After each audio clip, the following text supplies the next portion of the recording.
السلام على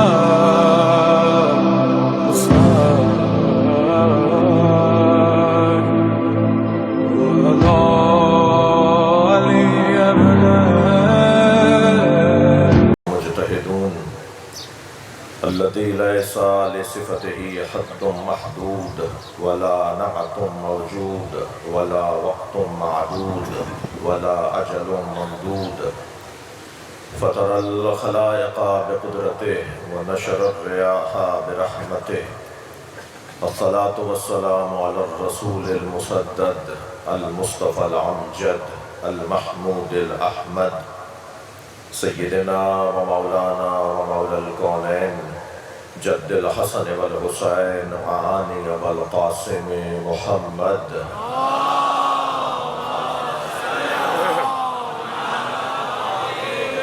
وآله الطيبين الطاهرين المعصومين الذين قال الله إنما يريد الله ليذهب عنكم رجس أهل البيت ويطهركم تطهيرا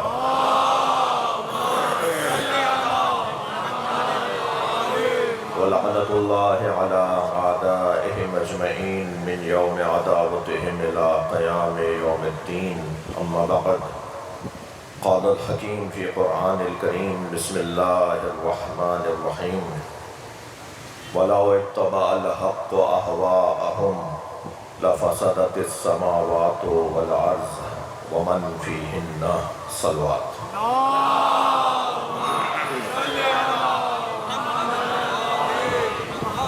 اس سے بلند صلوات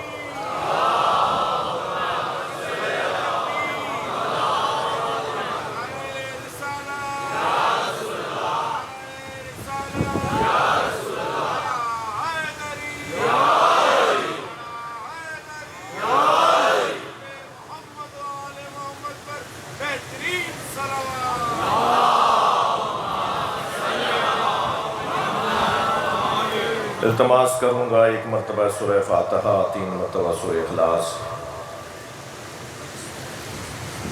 اس فرش عزا پر بیٹھنے والی جو آج اس مجلس میں اور ظاہری اعتبار سے جن کے بدن سپرد خاک کر دیے گئے جنہوں نے اس منبر پر ذکر اہل بیت نظم میں اور نثر میں کیا جنہوں نے مجالس کے انتظامات میں اپنا حصہ رکھا خاص طور پر پاک محرم ایسوسی ایشن کے مرحومین آپ سب کے مرحومین شہدائے ملت شہدائے دفاع مملکت اپنے فرائض اپنی ذمہ داریاں ادا کرتے ہوئے جنہوں نے جانیں قربان کی ہیں رحم اللہ الفاتحہ بسم اللہ الرحمن الرحیم الرحمن الرحیم مالک یوم الدین إياك نعبد وإياك نستعين غير المغضوب عليهم بسم الله الرحمن الرحيم والله أكبر لم يلد ولم يولد بسم الله الرحمن الرحيم قل هو الله أحد الله الصمد لم يلد ولم يولد اللهم صل على محمد وعلى محمد خاص حاجات کے لیے پہلا دن ہے عزاداری امام حسین کا آغاز ہے فرش عزا ہر جگہ بچھ چکا ہے خاص طور پر کراچی میں مجالس کا سلسلہ بعد از غروب تا دیر جاری رہتا ہے اور یہ ظاہراً شہر کی گویا پہلی مجلسوں میں سے ہے دعا کریں خاص حاجات کے لیے کہ اس عشرے میں خاص طور پہ اور 2.25 مہینے تک اللہ ہمیں سید الشہداء کے ذکر سے وابستہ رہنے کی توفیق عطا فرمائے ذاکرین کو واعظین کو خطبہ کو علماء کو بہترین انداز سے انتظام کے ساتھ تیاری کے ساتھ مولا کے ذکر میں اپنی صلاحیتوں کے اظہار کی توفیق عطا فرمائے۔ کچھ بیمار، کچھ مریض میرے ذہنوں میں ہیں، مجھ سے کچھ کہا گیا ہے کہ کچھ بیماروں کے لیے دعا کریں۔ آپ کے ذہنوں میں بھی جو اعزاء اقربا پڑوسیوں میں مریض ہیں، ان سب کی شفا یابی کے لیے، دعاؤں کی قبولیت کے لیے بلندتر صلوات۔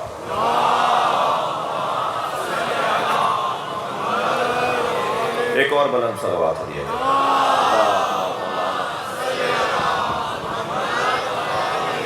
آپ اس سے بلند پڑھ سکتے ہیں۔ اللہم صل علی محمد و آل محمد۔ سورہ مبارکہ المومنون کی 71ویں آیت ہے جو میں نے آپ کے سامنے پڑھی ہے، اور اسی آیت پر ان تمام مجالس میں غور کیا جائے گا، اسی آیت کے ضمن میں اسی آیت کی تفسیر پر غور کیا جائے گا۔ آیت کا ظاہری ترجمہ اور آج مقدماتی اور تمہیدی گفتگو، اور آج کی گفتگو میں نے اپنے بزرگوں سے یہی سیکھا ہے، یہی ان سے نصیحت لی ہے کہ پہلا دن فلسفہ اعضاء، مقصد عزاداری اور مجالس اعضاء سے متعلق کچھ دیر غور کیا جائے۔ ارشاد ہو رہا ہے، اللہ اپنے کلام میں ارشاد فرما رہا ہے، وَلَوْ اتَّبَعَ الْحَقُّ أَهْوَاءَهُمْ، اگر حق نے ان کی خواہشات کی پیروی کر لی ہوتی، وَلَوْ اتَّبَعَ الْحَقُّ أَهْوَاءَهُمْ، اگر حق نے ان کی خواہشات کی پیروی کر لی ہوتی، لَفَسَدَتِ السَّمَاوَاتُ وَالْأَرْضُ، تو آسمانوں اور زمینوں، وَمَنْ فِيهِنَّ، اور جو کچھ ان کے درمیان ہے اس میں فساد برپا ہو جاتا، یہ سب برباد ہو جاتا، آسمان گر جاتا، زمین پھٹ جاتی، امن و امان ختم ہو جاتا، جینے کا راہ و رستہ مٹ جاتا، اگر حق نے ان کی خواہشات کی پیروی کر لی ہوتی۔ مجھے اجازت دیجئے کہ آئندہ کی مجلسوں میں اس آیت پر غور کروں گا، مگر یہاں ایک جملہ ضرور کہوں گا کہ آسمان رکا ہوا ہے، زمین ٹھہری ہوئی ہے، مان لیجئے کہ حق نے کسی کی بیعت نہیں کی۔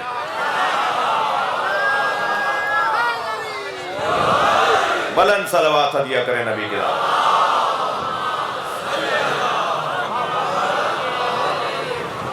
جی بہت روشن پیغام عقیدہ امامت۔ میرے عزیز جو اس عشرے کے اعلامیے سے آگاہ اور آشنا ہے، ان کے لیے تکراری بات کر رہا ہوں کہ عقیدہ امامت پر غور کیا جائے گا، مگر آج کی اس مجلس میں آپ سے توجہ چاہوں گا۔ حق کیا ہے؟ حق کسے کہتے ہیں؟ حق کبھی ان کی خواہشات کی پیروی نہیں کرتا، حق کبھی کسی کے پیچھے نہیں کھڑا ہوتا، حق کبھی کسی کی اطاعت و فرما برداری نہیں کرتا۔ جب حق ہے تو پھر اس کی اطاعت ہوگی نا، جب حق ٹھہرا تو پیروی تو اس کی ہوگی نا۔ تو حق کا کام کسی کے پیچھے چلنا نہیں ہے، بلکہ سب کا کام ہے حق کے پیچھے چلنا، اور وہ جو حق ہے جس کے پیچھے ساری مخلوق کو، یہاں اللہ نے لَفَسَدَتِ السَّمَاوَاتُ وَالْأَرْضُ، آسمان اور زمین برباد ہو جاتا، وَمَنْ فِيهِنَّ، اور جو کچھ زمینوں اور آسمانوں کے درمیان ہے وہ سب برباد ہو جاتا۔ صرف انسان نہیں ہے جو حق کی پیروی کریں گے، اللہ نے ساری کائنات کو جس کے پیچھے رکھا ہے اسے حق کہا جاتا ہے۔ ساری کائنات جس کی پیروی کرے، ساری کائنات جس کی اطاعت کرے، وہ حق ہے۔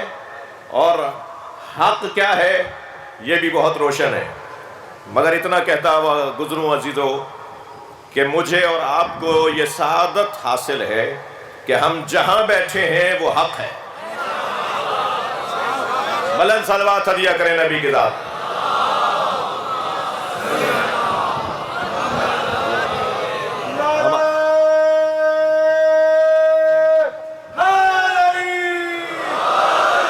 ہمارا یہ اعزاز، ہمارا یہ افتخار، ہماری یہ عزت، ہمارے یہ بزرگوں کے خون کی تاثیر، ہماری یہ تربیت کہ ہم جس دروازے پر بیٹھے ہیں اس سے اچھا دروازہ نہیں ہے۔ مجھے نہیں پتا کہ دنیا کہاں بیٹھی ہے، مگر مجھے پتا ہے جہاں ہم بیٹھے ہیں وہاں سے جنت کا رستہ بنتا ہے، ترقی کی راہیں کھلتی ہیں، اطمینان قلب نصیب ہوتا ہے، سکون دل نصیب ہوتا ہے، اضطراب ختم ہوتا ہے۔ سب سے بڑی دولت جو انسان کو چاہیے وہ کرنسی نہیں ہے، وہ زمینیں نہیں ہیں، وہ گاڑیاں نہیں ہیں، وہ مہنگے کپڑے نہیں ہیں۔ بہت سے لوگوں کے پاس یہ چیزیں ہوتی ہیں مگر انہیں چین کی نیند نہیں آتی۔ تو وہ کون سی چیز ہے جسے دولت کہا جائے گا؟ وہ کون سی چیز ہے جسے سرمایہ کہا جائے گا؟ وہ چیز جسے دولت کہا جائے، جسے سرمایہ کہا جائے، وہ ہے اطمینان قلب، وہ ہے اطمینان قلب۔ اور طویل گفتگو کے بجائے ایک جملے میں عرض کروں کہ اطمینان قلب کیسے نصیب ہوگا؟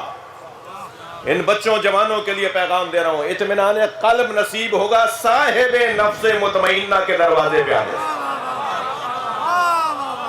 اس دروازے پر آنے سے جو صاحب نفس مطمئنہ ہے، وہ صاحب نفس مطمئنہ، یا ایتھا النفس المطمئنہ ارجعی الی ربک راضیۃ مرضیہ فادخلی فی عبادی وادخلی جنتی۔ امام حسین کی شان میں جو آیات ہیں نا، ان میں سے ایک آیت میں نے آپ کو سنائی ہے۔ سید الشہداء امام حسین کی شان میں جو اللہ نے قرآن میں آیات نازل کی ہیں، جس کا مصداق روشن، جس کی مثال اول، جس کا مشاہدہ تام اگر کوئی ہے تو وہ امام حسین کی ذات ہے۔ یا ایتھا النفس المطمئنہ، اے صاحب نفس مطمئنہ، جسے اللہ مطمئن کہے، دنیا اسے کیسے مضطرب کر سکتی ہے؟ کون سی یزیدی طاقت ہے جو اسے مضطرب کرے گی؟ اس کی آنکھوں میں آنسو اس وجہ سے نہیں تھے کہ وہ مضطرب تھا۔ گود میں بچے کا لاشا اور زبان پہ شکر کے کلمات اور رخساروں پہ سرخی۔ یہ نفسیات سے وابستہ ماہرین اگر میری بات کو سن رہے ہیں، چہرہ مملکت بدن کا ترجمان ہوتا ہے۔ یہ چہرہ ہے نا آپ کا میرا، یہ مملکت بدن کا ترجمان ہے۔ پورے بدن میں، سارے وجود میں کیا گزر رہا ہے، یہ کیا سوچ رہا ہے، اس کے اعصاب کتنے مضبوط ہیں، اس کے اندر طاقت و توانائی روحانی طور پر کتنی ہے، وہ چہرہ بتائے گا۔ اب یہ تو میرا قصور نہیں ہے کہ کچھ لوگوں کو چہرہ سمجھ میں نہیں آتا، میں تو ان سے بات کر رہا ہوں نا جو وجہ اللہ کے ماننے والے۔ ہم کا کیا تھا؟ اب یہ تو بحث ہی نہیں ہے نا، بحث تو روشن۔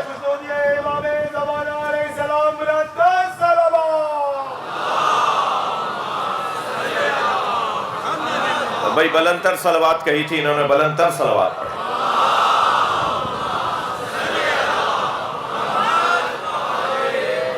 چہرہ بتاتا ہے کہ یہ کیا سوچ رہا ہے۔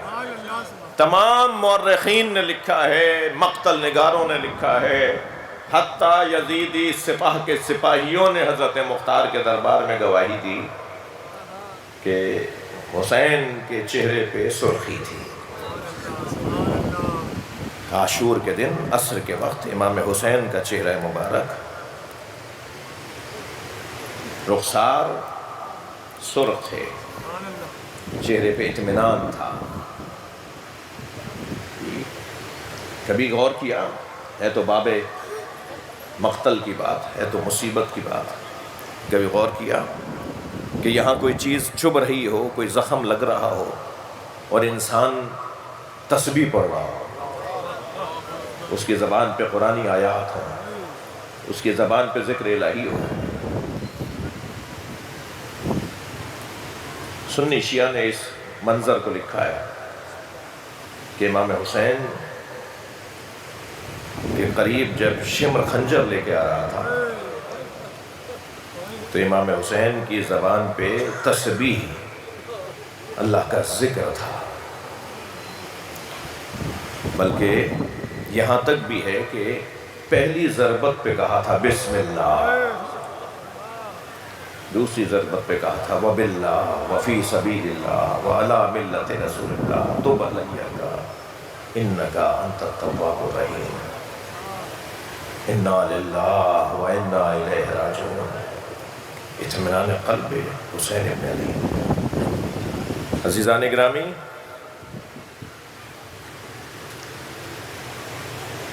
کسی بھی شخصیت کے زندہ رہنے کے لیے کم سے کم 3 چیزیں اسے زندہ رکھ سکتی ہیں۔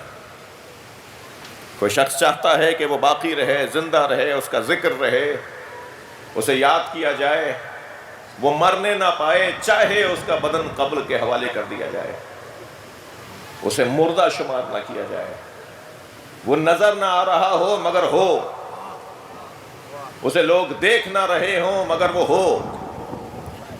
بلکہ مولا علی کی تعبیر کے مطابق تو کچھ ایسے لوگ ہیں جو ہیں اور نہیں، اور کچھ ایسے لوگ ہیں جو نہیں ہیں مگر ہیں۔ مولا علی ہر چلتے پھرتے کو تو زندہ ہی نہیں مانتے۔ توجہ ہے حضرات کی میں کیا کر رہا ہوں؟ مولا علی ہر چلتے پھرتے کو زندہ نہیں مانتے۔ مولا کے نزدیک جس کا ضمیر مر چکا ہو وہ زندہ لاش ہے، جو ذمہ داریوں سے فرار کرتا ہو، جو مسئولیت سے ہاتھ اٹھا لیتا ہو، مولا کے نزدیک تو وہ زندہ ہی نہیں ہے۔ لیکن کچھ ایسے لوگ ہیں جنہیں قبر کے حوالے کر دیا، جنہیں قبرستان میں چھوڑ کر آ گئے، مگر وہ ہیں، وہ کیسے ہیں، وہ کیا طریقہ ہے؟ تمہید سے گزر رہا ہوں، مقدماتی گفتگو ہے۔ سب سے پہلی چیز جو انسان کو زندہ رکھتی ہے وہ اپنے بعد والوں کے لیے کسی شے کا وقف کر کے جانا، کسی ایسی شے کا وقف کر کے جانا جو بعد والوں کے لیے کام آئے۔ موقوفات، ادارے بنا کے جانا، مؤسسات بنا کے جانا، مسجد بنا دینا، امام بارگاہ مدرسہ بنا دینا، اسکول کالج یونیورسٹی بنا دینا۔ وقف، کسی چیز کو وقف کر دیں خیریہ کے لیے، خیرات کے لیے، لوگوں کے کام آنے کے لیے، لوگوں کے لیے، دوسروں کے لیے۔ من کان خیر الناس یا رسول اللہ، اللہ کے رسول بتائیے سب سے اچھا انسان کون ہے؟ فرمایا من کان خیرا للناس، جو لوگوں کے لیے اچھا ہے وہی لوگوں میں اچھا ہے۔ توجہ کر رہے ہیں آپ؟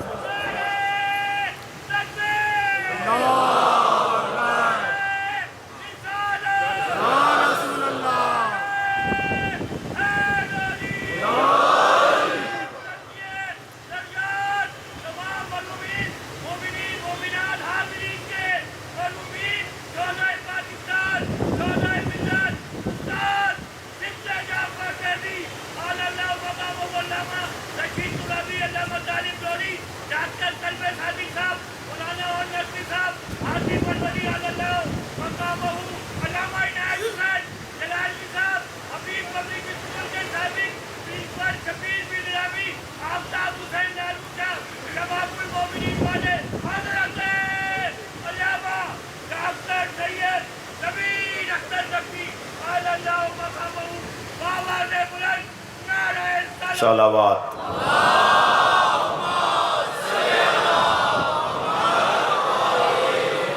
وقف کر کے جانا کسی شے کو۔ انسان مرنے نہیں پائے گا جو چیز وہ چھوڑ کے جائے گا اس کی وجہ سے۔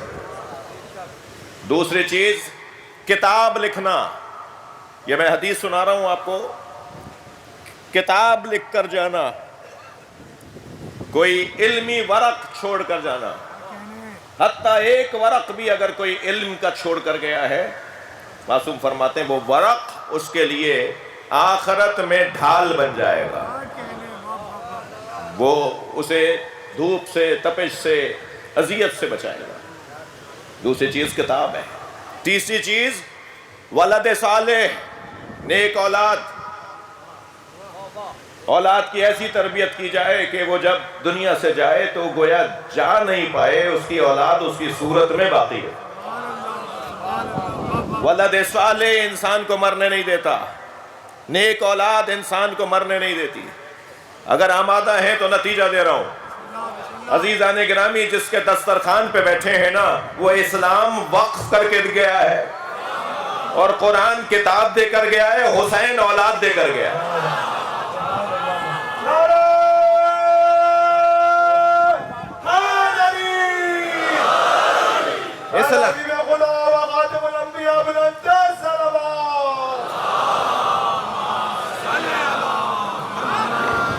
اسلام وقف میں، اسلام وقف کر کے گیا ہے۔ کتاب بھی ایسی دے کر گیا ہے کہ جس پہ لاکھوں کتابیں اب تک لکھی جا چکی ہیں، اور کوئی مفسر یہ دعویٰ نہیں کر رہا کہ میں نے قرآن سمجھ لیا ہے۔ نہ جانے کب تک اس کی تفسیریں ہوتی رہیں گی، اور ہر لکھنے والا صحیح ہوگا، ہر لکھنے والا دلیل سے بات کر رہا ہوگا، ہر لکھنے والے کے پاس کوئی نہ کوئی دلیل ہوگی جس کو وہ اس آیت کی سمجھ کے طور پر پیش کر رہا ہوگا، اور ولد بھی ایسا دے کر جائے جسے حسین کہا جائے، جسے حسین کہتے ہیں، ایسی اولاد۔ سرکار دو جہاں فرما رہے ہیں انا دعوتو ابی ابراہیم، میں مصطفیٰ، میں تمہارا نبی اپنے بابا ابراہیم کی دعا ہوں۔ سرکار دو جہاں اپنے بارے میں فرما رہے ہیں میں اپنے بابا ابراہیم کی دعا ہوں۔ انسان ذرا اس دروازے پر تو آ کے دیکھے کہ حضرت ابراہیم کی دعا کیا ہے۔ حضرت ابراہیم علیہ السلام نے جو دعا مانگی ہے، ان میں سے ایک دعا، جو دعائیں مانگی ہیں ان میں سے ایک دعا، ربنا وجعلنا لسان صدق فی الآخرین، یا اللہ آخری زمانے میں مجھے سچی زبان عطا فرما۔ یہ حضرت ابراہیم نے دعا مانگی تھی۔ کیا دعا قبول ہوئی یا نہیں؟ حضرت ابراہیم کی دعا کو اللہ نے قبول فرمایا۔ وَوَهَبْنَا لَهُم مِّن رَحْمَتِنَا وَجَعَلْنَا لَهُم لِسَانَ صِدْقٍ عَلِيًّا، اور ہم نے اپنی رحمتوں سے انہیں نوازا ہے، اور ابراہیم کو ہم نے علی سچی زبان دے دی۔ کسی اور موقع پر بات ہو کہ ہمارے پاس احادیث موجود ہیں، یہ لسان صدق علیہ سے مراد مولا علی ہیں۔ یہ قرآن مجید میں، یہ قرآن مجید میں مولا علی کا نام ہے، اگرچہ بزرگ علماء کرام اسے تنزیلاً نہیں تعویلاً مانتے ہیں، اسے کسی اور موقع پہ، مگر تعویلاً مانتے ہیں کہ یہ لسانہ صدق علیہ سے مراد مولا علی ہے۔ آخری زمانے میں دعا قبول ہو رہی ہے نبی مکرم کی، حضرت ابراہیم کی دعا قبول ہو رہی ہے۔ عزیزو، کوئی شخص زندہ نہیں رہ سکتا جب تک کہ کم سے کم دو چیزیں اس کو زندہ رکھنے کو نہ ہو۔ کتنے لوگ آئے، کیسے کیسے واقعات گزرے۔ واقعہ کربلا کے علاوہ بھی ظلم کی داستانیں ہیں۔ اصحاب اخدود کا نام اگر قرآن نے نہ لیا ہوتا تو ہمیں تو ان کا نام بھی نہ پتا ہوتا۔ اتنا بڑا سانحہ گزرا ہے تاریخ بشریت میں، جن کو ٹکڑے ٹکڑے کر دیا گیا، جن کے بچوں کو اسیر کیا گیا۔ مگر آپ صبر ایوب تو ایک کنایہ اور ایک اشارہ ہے نا کہ کیا ہوا حضرت ایوب کے ساتھ، حضرت یحییٰ کے ساتھ کیا ہوا۔ حضرت یحییٰ کے سر کو کاٹ کر نیزے کی انی پر اٹھا کر شہر بشہر دیار بدیار پھرایا گیا۔ یہ جامع مسجد دمشق، جسے دربار یزید بھی ہم کہتے ہیں، اس میں حضرت یحییٰ کا جو مزار ہے، اندر زری بنی ہوئی ہے، وہ حضرت یحییٰ کا سر دفن ہے وہاں۔ آپ جب جاتے ہیں تو وہاں اندر ایک زری ہے۔ جی، کتنے واقعات گزرے ہیں تاریخ کے اندر، ان تمام واقعات کو ایک طرف اور ایک جانب رکھیے اور واقعہ کربلا پر غور کیجیے۔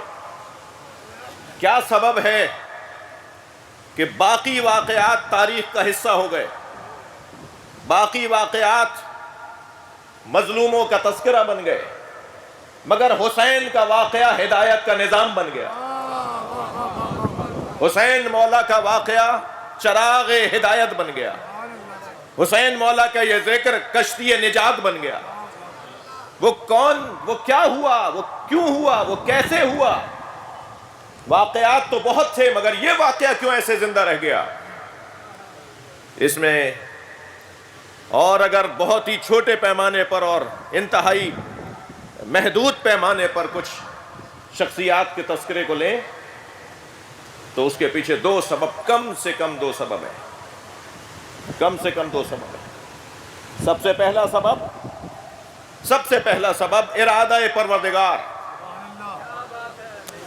اللہ جسے زندہ رکھے، اللہ جسے باقی رکھے، اللہ جس کے ذکر کو باقی رکھنا چاہتا ہو، دنیا اس پر خرچہ بھی کر لے تو وہ ذکر مٹ نہیں سکتا۔ ارادہ پروردگار، اللہ چاہتا یہ ہے کہ کسی طرح یہ واقعہ زندہ رہے، اللہ کا ارادہ ہے۔ نبی مکرم دعا کر رہے ہیں اپنے لیے، اور جب امام حسین کی آمد ہوئی دنیا میں تو امام حسین کو گود میں لے کر اس دعا کو تکرار کیا ہے، جسے قرآن نے اپنے الفاظ میں جگہ دی ہے۔ قرآن کے متن میں اللہ نے نبی کی اس دعا کو شامل کیا ہے، ربنا فاجعل افئدۃ من الناس تہوی الیہم۔ یہ حضرت ابراہیم کی دعا نبی کے لیے، اولاد ابراہیم کے لیے، نبی مکرم کی دعا امام حسین کے لیے۔ اب دعا دیکھیے کیا ہے، دعا یہ ہے کہ یا اللہ انسانوں کے دلوں کو اس کی طرف موڑ دے۔ یہ جو لوگوں کے دل امام حسین کی طرف مڑنے کا عنوان ہے، اس کے پیچھے ارادہ پروردگار ہے۔ یوں ہی آپ گھروں سے نکل کر جوتیاں اتار کر عاجزی کے ساتھ اور خاکساری اور تواضع کے ساتھ فرش عزا پہ نہیں بیٹھتے۔ آپ میں سے بہت سے لوگ ہیں جو اس عنوان کو بدل دیں تو ایسے نہیں بیٹھیں گے، مگر اس عنوان پر ایسے بیٹھیں گے آپ۔ بلکہ بعض اوقات تو 9 اور 10 محرم کو تو کہا جاتا ہے کہ فرش بھی کیوں بٹھایا، فرش بھی کیوں بچھایا، ہمیں خاک پر بیٹھنے دو۔ یہ اپنی ذات کی نفی، یہ اپنے وجود کا انکار، یہ اپنی حیثیت سے ہاتھ اٹھانا، یہ کیسے ممکن ہے؟ جب تک کہ اللہ نہیں چاہے، جب تک کہ نبی کی دعا قبول نہ ہو، یا اللہ لوگوں کے دلوں کو میرے حسین کی طرف موڑ دے۔ یہ جب امام حسین کو گود میں دیا گیا، بی بی ام ایمن نے لا کر گود میں دیا، سامنے جناب زہرا تشریف فرمائے، نبی مکرم نے حسین کو لے کر پہلے وہ جو لپٹا ہوا کپڑا تھا اسے کھولنا شروع کیا اور ہاتھ دیکھنا شروع کیے، پیروں سے کپڑا ہٹایا، پیر دیکھنا شروع کیے، گردن دیکھی،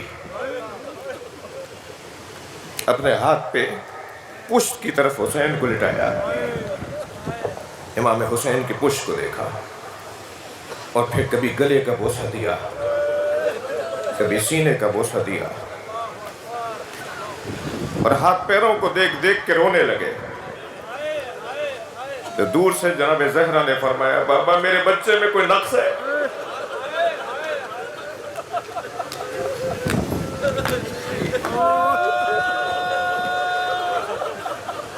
بابا میرے بچے میں کوئی نقص ہے؟ فرمایا زہرا تیرے بچے میں جو کمال ہے وہ کمال کسی اور میں نہیں ہے، مجھے ابھی جبریل نے آ کے بتایا ہے کہ یہ وہی حسین ہے جس پہ گھوڑے دوڑیں گے، جس کے جوڑ جوڑ کو علیحدہ کر دیا جائے گا، جس کے گلے پہ خنجر چلے گا۔ یہ سارے مصائب بیان کر کے نبی نے ہاتھوں پر اٹھایا حسین کو، پھر یہ دعا مانگی، ربنا فاجعل افئدۃ من الناس تہوی الیہم۔ حضرت ابراہیم کی دعا، لوگوں کے دلوں کو میرے حسین کی طرف موڑ دے۔ ارشاد فرماتے ہیں، ان لقتل الحسین حرارۃ فی قلوب المؤمنین لا تبرد ابدا۔ حسین کا قتل، حسین کی شہادت، اس شہادت کے ذریعے اللہ مومنین کے دلوں میں ایک حرارت کو، ایک تحرک کو ایجاد کرے گا، ایک گرمی کو ایجاد کرے گا۔ آپ نے غور کیا، ہمارا کوئی بڑے سے بڑا افسر، ہمارا کوئی بڑے سے بڑا زمیندار، ہمارا کوئی بڑے سے بڑا دنیاوی اعتبار سے معتبر اور روحانی اعتبار سے معتبر، جیسے ہی محرم کا چاند نمودار ہوتا ہے اس کی ایک خاص کیفیت ہونے لگتی ہے، دل بجھا بجھا سا ہو رہا ہوتا ہے۔ شاید کل کراچی میں فضا ابر آلود تھی، کراچی والوں نے تو چاند نہیں دیکھا ہوگا، مگر عزادارو کل چاند دیکھا گیا نا، جب نبی نے گود میں لے کے کہا میرا حسین جس پہ گھوڑے دوڑائے جائیں گے، جس کے جوڑ جوڑ کو علیحدہ کر دیا جائے گا، تو میں آپ رونے والوں سے پوچھوں کہ جب ہر سال محرم کا چاند جناب زہرا دیکھتی ہو تو کیا گزرتی ہوگی جناب زہرا پر؟ یہی محرم ہوگا نا، یہی مہینہ ہوگا نا جس میں میرے بچے کو مارا جائے گا۔ اور عزادارو یہ گفتگو تو ایک بڑے بھائی کے سامنے بھی ہو رہی ہے نا،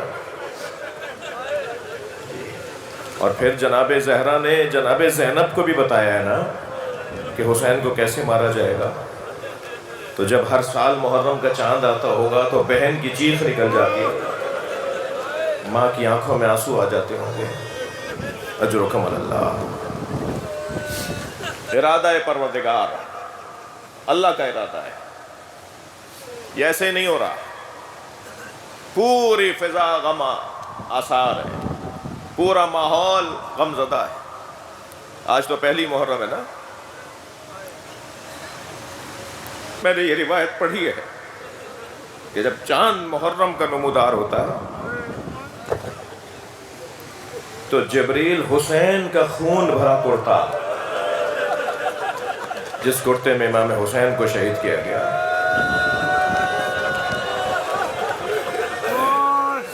جبریل امین امام حسین کا خون بھرا کرتا فضائے زمین پر لے کر آ جاتے ہیں۔ جو زمین کی فضا ہے نا اس میں فرشتے امام حسین کا کرتا لے کر آ جاتے ہیں، اور پوری زمین پر ایک غم کا ماحول ہوتا ہے، اور یہ کرتا عاشور کے دن تک معلق رہتا ہے۔ یہ آسمان روتا ہے، آسمان روتا ہے، زمین اس وقت گریہ گناہ ہے، مگر ان ساری باتوں کو سمجھنے کے لیے ایک آنکھ چاہیے، وہ آنکھ چاہیے جو ان چیزوں کو دیکھ سکتی ہے۔ ہمیں تو یقین کرنا ہے نا کہ ہمارے مولا نے فرمایا ہے، اللہ کا ارادہ ہے میرے عزیزو، اللہ چاہتا ہے کہ امام حسین کا ذکر ایسے ہی رہے، ہر دور میں رہے۔ نبی مکرم نے یہ بشارتیں دی ہیں۔ دوسرا سبب جو کسی چیز کے زندہ رہنے کے لیے ضروری ہے وہ اس شخصیت یا اس کام کو عمل صالح قرار دینا ہے، یعنی وہ شخصیت اس کام کو خالصتاً للہ انجام دے رہا ہو۔ جب کسی کا کوئی کام خالصتاً اللہ ہو تو پھر وہ کام اللہ کے حوالے ہو جاتا ہے، پھر اس کام کی زندگی اللہ کے حوالے ہے، پھر اس کام کا باقی رہنا اللہ کا کام ہے۔ لہذا ارشاد ہوتا ہے من عمل صالحا من ذکر او انثی فلنحیینہ حیاتا طیبہ، اگر کوئی خاتون یا کوئی مرد عمل صالح انجام دے وہو مومن، شرط یہ ہے کہ وہ مومن ہو۔ اگر کوئی شخص عمل صالح انجام دے وہو مومن، اور وہ مومن ہو، فلنحیینہ حیاتا طیبہ، پھر اللہ اسے ایسی زندگی عطا کرتا ہے جو زندگی کبھی ختم نہیں ہوتی۔ مجھے بتائیے اس آیہ کریمہ پر مکمل مصداق قرار پانے والے کون ہیں جو 1400 سال پہلے کربلا میں بے گور و کفن چھوڑ دیے گئے تھے، اور آج ہر دل میں حسین کی قبر ہے، ہر ذہن کا حاکم امام حسین کے ذات۔ من عمل صالحا من ذکر او انثی وہو مومن، شرط یہ ہے کہ وہ مومن ہو۔ یہ تو آپ کے لیے اور میرے لیے اللہ کہہ رہا ہے، یہ تو عمومی دعوت ہے نا، یہ تو سب کے لیے ہے نا، یعنی سب اگر یہ کام کریں تو اللہ وَلَنُحْيِيَنَّهُ حَيَاةً طَيِّبَةً اسے ایک ایسی زندگی عطا کرتا ہے جو حیات طیبہ ہوتی ہے۔ وہ بظاہر دنیا سے چلا جاتا ہے مگر وہ نہیں جاتا۔ مگر ہم بات کر رہے ہیں امام حسین کی، جنہوں نے عمل صالح ایسا انجام دیا کہ ایک اسماعیل نہیں، اپنے 56 اسماعیل ذبح کیے، 18 بنی ہاشم نہیں، 18 تو صرف امام حسین کے بھائی تھے، مولا علی کے بیٹے تھے، مگر حضرت ابو طالب کے بیٹوں میں حضرت عقیل کی اولاد، حضرت جعفر کی اولاد اور مولا علی کی اولاد ملا کر 56 کی تعداد ہے۔ اللہ اکبر۔ امام حسین نے 72 میں 56 اپنے بھائی، اپنے چچاؤں، اپنے تایاؤں کی اولادیں لاش لالا کے گنج شہیدہ میں رکھے ہیں۔ یہ ہے حسین کا عمل صالح۔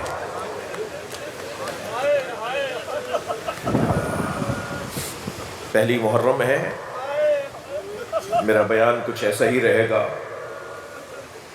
اللہ آپ کو ان آوازوں کے عوض، ان آنکھوں میں آنے والے آنسوؤں کے عوض بہترین اجر و ثواب عطا فرمائے۔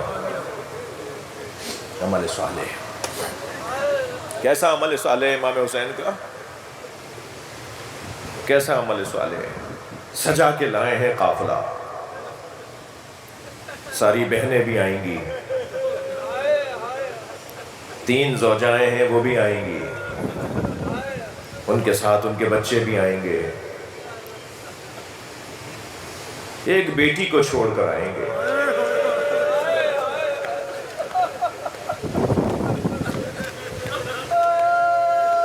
تین معمر خاندان کی بزرگ خواتین کو چھوڑ کر آئیں گے، سارے بھائیوں کو بھی لائیں گے، بھتیجے بھی آئیں گے، بھانجے بھی آئیں گے، اور ابھی 8 دن کا ایک بچہ ہے جسے بہن چھوڑ نہیں رہی ہے،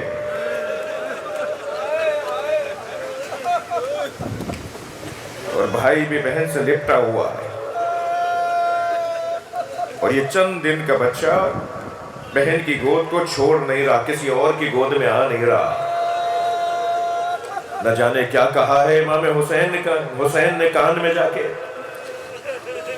جیسے علی اصغر کے کان میں جا کر ہمارے مولا نے کچھ کہا، بچے نے بہن کی گود چھوڑ دی۔ شاید کہا ہو علی اصغر تمہارے بغیر تو ہماری قربانی ہی مکمل نہیں ہے۔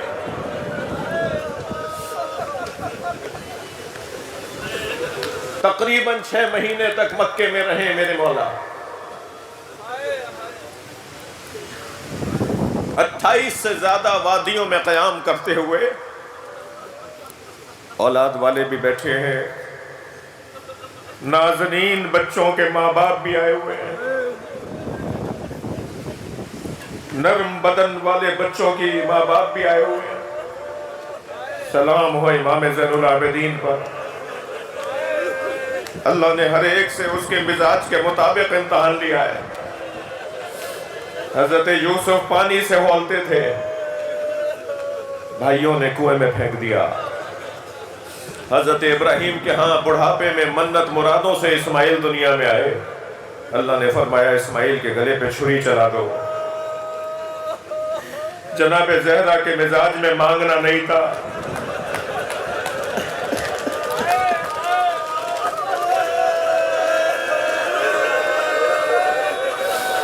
بھرے دربار میں فدق مانگنا ہوگا۔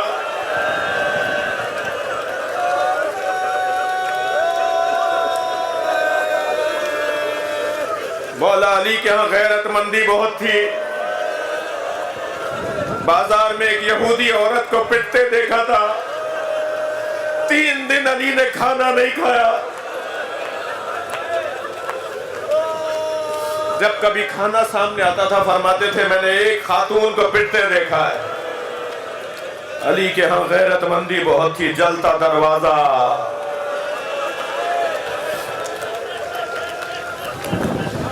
اجرکم اللہ، اجرکم اللہ۔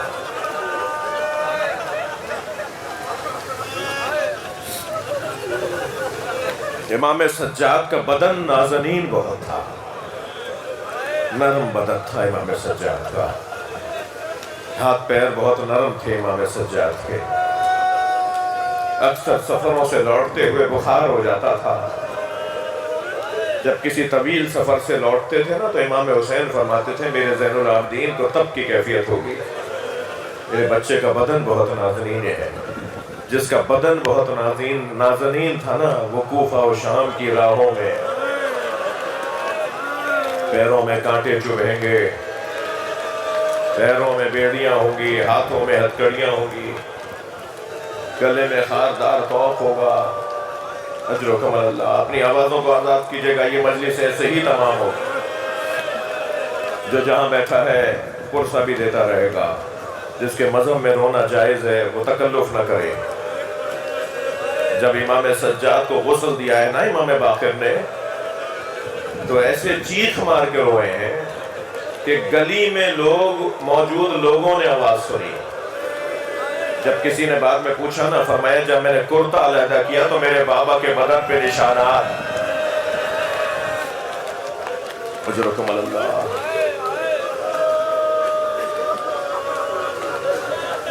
اجرکم اللہ۔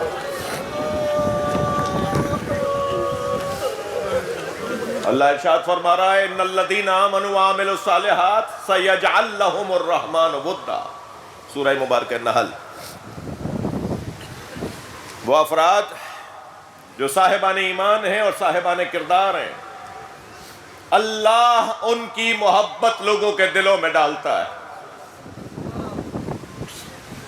ساری دنیا چاہے گی کسی طرح سے یہ ذکر نہ ہو، بڑی بڑی طاقتیں چاہیں گی کہ یہ ذکر نہ ہو، خرچہ کیا جائے گا اس ذکر کو روکنے کے لیے، سازشیں کی جائیں گی اس ذکر کو روکنے کے لیے، بعض ممالک میں بجٹ پاس ہوں گے اس ذکر کو روکنے کے لیے، لوگوں کو اٹھایا جائے گا، باندھا جائے گا، لوگوں کے ساتھ اس ملک کے قانون کے مطابق زیادتیاں ہوں گی۔ لیکن قرآن تو یہ کہہ رہا ہے ان الذین آمنوا وعملوا الصالحات، صاحبان ایمان اور صاحبان کردار، سیجعل لهم الرحمن ودا، رحمان کا پھر کام ہے۔ تمہارا کام ہے ایمان کو پکا کرنا، تمہارا کام ہے اپنے کردار کو مضبوط بنانا، پھر اللہ کا کام ہے کہ اس کی محبت اور صاحب کردار اور صاحب ایمان کی محبت لوگوں کے دلوں میں ڈالے۔ مجھے بتائیے ایمان کسے کہتے ہیں؟ تیروں پہ تیر برس رہے مگر دل میں بال برابر بھی موت کا خوف نہیں ہے، ایسے ایمان والے لوگ۔ بتائیے ایمان کسے کہتے ہیں؟ من المؤمنین رجال صدقوا ما عاهدوا اللہ علیہ ومنہم من قضى نحبہ ومنہم من ينتظر وما بدلوا تبدیلا، قرآن کہہ رہا ہے۔ مومنین میں کچھ ہمت والے لوگ ہیں۔ ایمان ظاہری طور پہ کلمے کا اظہار کر دینا کافی نہیں ہے، بلکہ وہ جو لا الہ الا اللہ کہا ہے، وہ جو محمد الرسول اللہ کہا ہے، وہ جو علی ولی اللہ کہا ہے، یہ در حقیقت ایک عہد نامہ ہے، یہ در حقیقت ایک حلف نامہ ہے۔ اس حلف نامے پر پورا اترنا ہے بھائی۔ یہ کیا ہے حلف نامہ؟ لا الہ الا اللہ کی جب مصیبتیں آئیں تو میدان چھوڑ جائیں، محمد الرسول اللہ کی جب پریشانیاں آئیں تو میدان چھوڑ جائیں، علی ولی اللہ کی خاطر جب پریشانیاں آئیں تو میدان چھوڑ جائیں؟ نہیں، میدان میں ڈٹنا ہے، میدان میں رکنا ہے۔ میدان سے مراد کوئی جنگ کا میدان نہیں ہے، نظریے کا میدان ہے، اپنے کردار کا میدان۔ کون لوگ ہیں یہ؟ من المؤمنین رجال، مومنین میں سے کچھ ہمت والے ہیں، صدقوا ما عہد اللہ علیہ، جنہوں نے اپنے اللہ سے کیے ہوئے عہد کو پورا کر دیا. فَمِنْهُمْ مَنْ قَضَى نَحْبَهُ وَمِنْهُمْ مَنْ يَنْتَظِرُ. عزیزو، یہ وہ آیت ہے جو عصر عاشور، صبح عاشور، ظہر عاشور میرے مولا حسین کے اصحاب بار بار پڑھ رہے تھے اور بار بار ایک دوسرے کو سنا رہے تھے کہ تم نے قرآن کی آیت یاد کی ہے، یہ یاد ہے تمہیں آیت. مومنین میں سے کچھ ہمت والے لوگ ہیں جو اپنے وعدے کو پورا کرتے ہیں. فَمِنْهُمْ مَنْ قَضَى نَحْبَهُ، کچھ نے تو پورا کر دیا، حبیب کا لاشا آ گیا. کچھ نے تو پورا کر دیا، زہیر کا لاشا آ گیا. کچھ نے تو پورا کر دیا، مسلم ابن اوسجہ کا لاشا آ گیا. عابس اور شوذب کے لاشے آ گئے. کچھ نے تو پورا کر دیا. وَمِنْهُمْ مَنْ يَنْتَظِرُ، اور کچھ ہیں جو منتظر ہیں کہ کب اپنے عہد کو پورا کریں. ابھی علی اکبر کا لاشا آنا ہے، ابھی قاسم کا پامال لاشا آنا ہے، ابھی عمر و محمد کی لاشوں کو ماموں اٹھا کے لائیں گے. ابھی کچھ اور باقی ہے، ابھی کچھ لوگ اور وعدہ پورا کریں گے. ابھی عباس کے کٹے ہوئے بازو اٹھائے جائیں گے. اجرکم اللہ، اجرکم اللہ. میں مسائل کو شروع کر رہا ہوں، جو جہاں بیٹھا ہے پرسہ دے گا. اور ابھی ایک چھوٹا سا لاشا اور اٹھایا جائے گا. وہ لاشا بہت چھوٹا تھا مگر حسین سے اٹھ نہیں رہا تھا. کبھی آگے جاتے تھے اِنَّا لِلَّهِ، اور کبھی الٹے پیر واپس آتے تھے رِضًا بِقَضَائِهِ وَتَسْلِيمًا لِأَمْرِهِ. اور ابھی ایک اور وعدہ بھی پورا ہونا ہے، اور وہ وعدہ جب پورا ہوگا جب ننھی سی لاش کو چھوٹی سی قبر میں دفنا دیں گے، اور پھر حسین اپنی بہنوں سے، اپنی بیویوں سے اجازت لے کے میدان کربلا میں آئیں گے. وہ وعدہ پورا ہو جائے گا. پھر ایک وعدہ اور پورا ہونا ہے جو زینب کا وعدہ ہے. جب بھائی کا لاشا بے گور و کفن چھوڑ کر جائیں گے تو پھر کوفے کے راہوں رستوں پر، کوفے کے چوکوں چاراہوں پر جگہ جگہ زینب کو قتل کیا جائے گا. اور بتا دوں میں رونے والوں، بی بی زینب کہاں کہاں شہید ہوئی ہیں. حسین مولا تو کربلا میں عاشور کے دن شہید ہو گئے، مگر حسین کی بہن ہر چوک پر ماری گئی. جب کوئی اشارہ کر کے کہتا تھا یہ باغی کی بہن،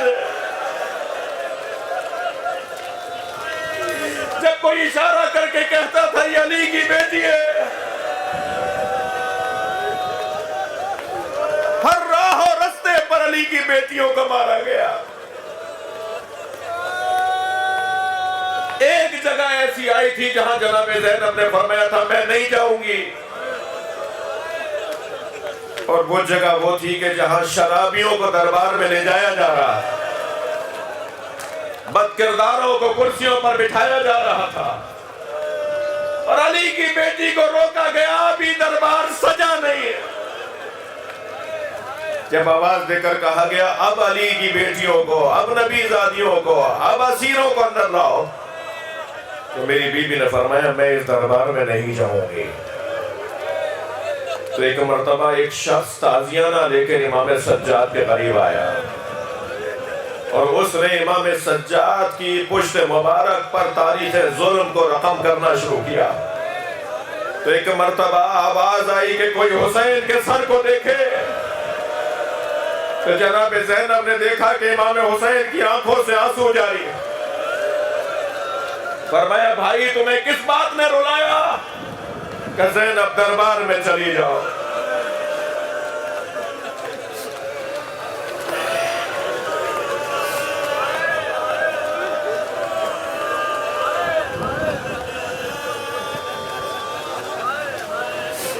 آج پہلی محرم ہے، قافلہ کربلا پہنچنے والا ہے. آواز آزاد کریں، آواز آزاد کریں. میرا کوئی دعویٰ نہیں ہے مجھے مجلس پڑھنا آتی ہے، مجھے مجلس نہیں پڑھنا آتی، سیدھی سیدھی باتیں کروں گا. پہلے آپ سے پہلے میں خود عزادار ہوں. کوئی خطابت نہیں ہے، کوئی فنی تکنیکی باتیں نہیں ہیں. سیدھی سیدھی باتیں ہیں، حسین پہنچنے والے ہیں۔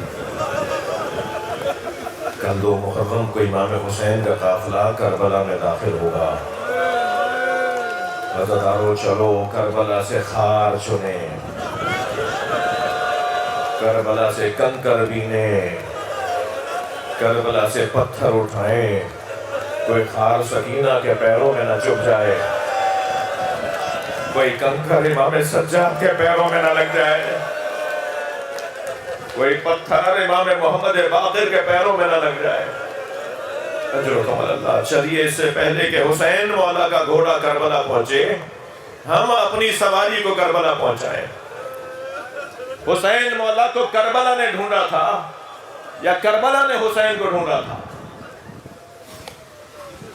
ہم تو کربلا ڈھونڈ کر آئے نا، امام حسین کو کربلا نے نہیں ڈھونڈا تھا، حسین نے کربلا کو ڈھونڈا تھا۔ بڑا فرق ہے کربلا کو ڈھونڈنا اور کربلا کا حسین کو ڈھونڈنے میں فرق ہے۔ امام کربلا کو ڈھونڈنے نکلے، وہ جگہ کہاں ہے جہاں میرے ٹکڑے ٹکڑے ہوں گے؟ وہ جگہ کہاں ہے جب میں گھوڑے سے گرایا جاؤں گا؟ وہ جگہ کہاں ہے؟ وہ کون سی زمین ہے جب میرے لیے قبر کے سینے میں بچی لگے گی؟ اجرکم اللہ، اجرکم اللہ۔ جنگ صفین سے جب امام علی مولا علی لوٹے تھے نا، تو حضرت نے کربلا سے گزرتے ہوئے آواز دی کہ سواریاں روک دو۔ جب امام مولا علی کربلا جب صفین سے لوٹے ہیں تو کربلا سے گزر ہوا ہے، تو مولا علی نے فرمایا کہ یہاں سواریاں روک دو۔ سواریاں رکیں، فرمایا خیمے لگا دو۔ تو ایک صحابی نے آ کر کہا مولا بہت زیادہ خوش آب و ہوا جگہ نہیں ہے، تھوڑا سا اور آگے بڑھیں گے تو کچھ اچھی آبادیاں بھی آئیں گی۔ حضرت نے فرمایا سواریاں روک دو، خیمے لگا دو۔ جب سواریاں روک دیے، خیمے لگا دیے، تو ایک درخت کے نیچے جا کے لیٹے مولا علی، اپنے سر کے نیچے ایک پتھر لگایا، اپنے پیر سیدھے کیے، تو ایک صحابی دوڑتا ہوا آیا، مولا کے پیر دبانے کی کوشش کرنے لگا۔ حضرت نے پیر سمیٹ لیے اور فرمایا تم میری خدمت کرنا چاہتے ہو نا، تو اس درخت کو اچھی طرح دیکھ لو۔ اس نے کہا مولا میں نے دیکھ لیا۔ فرمایا یہاں کھڑے ہو کر میرا حسین پانی مانگے گا اور تم یزیدی لشکر میں ہوگے، اگر مجھ علی پر کوئی میری کوئی خدمت کرنا چاہتے ہو، میرے بچے کو پانی دے دینا۔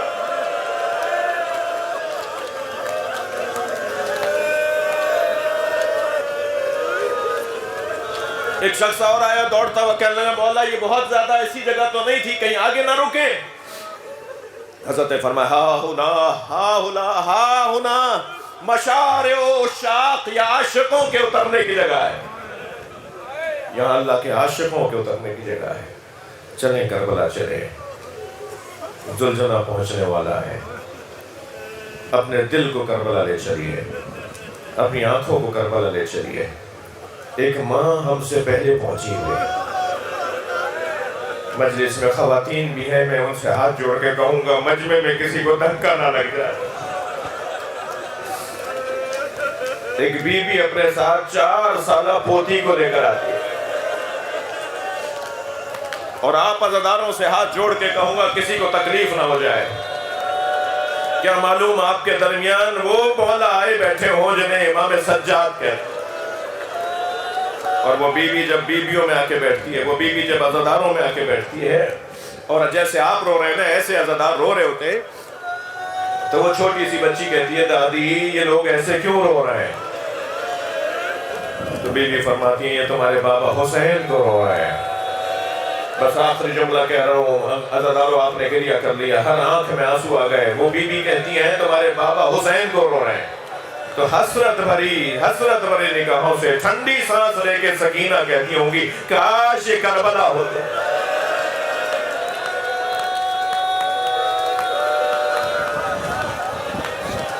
اللہ لعنت اللہ علی الظالمین، فسیعلم الذین ظلموا أَيَّ منقلب ينقلبون۔ یا اللہ ان آوازوں پر رحمت نازل فرما، رونے والوں کی توفیقات میں اضافہ فرما، ہم سب کی عاقبت بخیر فرما۔ امام زمانہ کے ظہور میں تاجیل فرمائے۔ اللہم صلی علی